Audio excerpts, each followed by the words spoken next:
1,80,000 கோடி ரூபாய் 2G spectrum ஊழல் பணத்தில் கருணாநிதியின் குடும்ப தொலைக்காட்சியான கலைஞர் டிவிக்கு 214 கோடி ரூபாய் முறைகேடாக கைமாறிய விவகாரத்தில் ராஜா, கருணாநிதியின் மனைவி தயாளு, மகள்கள் கனிமொழி, செல்வி உள்ளிட்ட 19 பேர் மீது குற்றச்சாட்டு பதிவு செய்ய அமலாக்கத்துறைக்கு சிபிஐ சிறப்பு நீதிமன்றம் இன்று அனுமதி அளித்துள்ளது. திமுகவை சேர்ந்த ராஜா முந்தைய மத்திய காங்கிரஸ் கூட்டணி அரசில் தொலைத்தொடர்புத்துறை அமைச்சராக இருந்தபோது 2G அலைக்கற்றை ஒதுக்கீட்டில் 1,80,000 கோடி ரூபாய் அளவுக்கு இமாலய ஊழல் நடைபெற்றதை மத்திய தலைமை தணிக்கை குழு கண்டறிந்தது. அது குறித்து ஏற்கனவே சிபிஐ விசாரணை மேற்கொண்டு ராஜா, கருணாநிதியின் மகள் கனிமொழி உள்ளிட்டோர் மீது குற்றச்சாட்டு பதிவு செய்தது. அதன் அடிப்படையில் டெல்லி திகார் சிறையில் அடைக்கப்பட்ட ராஜா, கனிமொழி இருவரும் தற்போது ஜாமீனில் வெளிவந்துள்ளனர். இந்நிலையில் 1,80,000 கோடி ரூபாய் 2G ஸ்பெக்ட்ரம் ஊழல் பணத்தில் ஒரு பகுதியான 214 கோடி ரூபாய் முறைகேடாக கருணாநிதியின் குடும்ப தொலைக்காட்சியான கலைஞர் டிவிக்கு கைமாறிய விவகாரம் பூதாகாரமாக வெளிப்பட்டது. இந்த பண பரிவர்த்தனை குறித்து உச்சநீதிமன்ற உத்தரவின் கீழ் அமலாக்கப் பிரிவினர் தீவிர விசாரணை மேற்கொண்டனர்.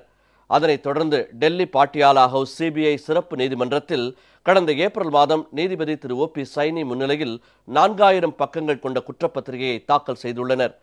இந்த குற்றப்பத்திரிகையில் ராஜா, கருணாநிதி மனைவி தயாளு, மகள்கள் கனிமொழி, செல்வி, கலைஞர் டிவி நிர்வாகிகள் அமிர்தம், ஷரத் ரெட்டி, தொழிலதிபர்கள் ஷாஹித் பல்வா, கரீம் முரானி, வினோத் கோயங்கா, ஆஷிஷ் பல்வா, ராஜீவ் அகர்வால் உள்ளிட்ட 10 பேர் மற்றும் கலைஞர் டிவி, ஸ்வான் டெலிகாம் உள்ளிட்ட 9 நிறுவனங்களின் நிர்வாகிகள் 9 பேரின் பெயர்களும் இடம்பெற்றுள்ளன. அதில் குற்றவாளிகளான இவர்கள் குற்றம் புரிந்திருப்பதை நிரூபிப்பதற்கு போதுமான ஆதாரங்கள் கிடைத்திருப்பதாகவும், சம்பந்தப்பட்ட இந்த குற்றவாளிகளுக்கு அதிகபட்சம் 7 ஆண்டுகள் வரை தண்டனை விதிக்கலாம் என்றும் குறிப்பிட்டிருந்தது.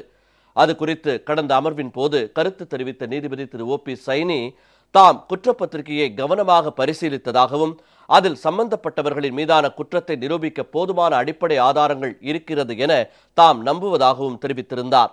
இந்நிலையில் இன்று சிபிஐ சிறப்பு நீதிமன்றம் கூடிய போது குற்றம் சாட்டப்பட்டுள்ள ராஜா, கருணாநிதியின் மனைவி தயாளு, மகள்கள் கனிமொழி, செல்வி உள்ளிட்ட 19 பேர் மீதும் குற்றச்சாட்டுகளை பதிவு செய்யலாம் என நீதிபதி உத்தரவு பிறப்பித்தார்.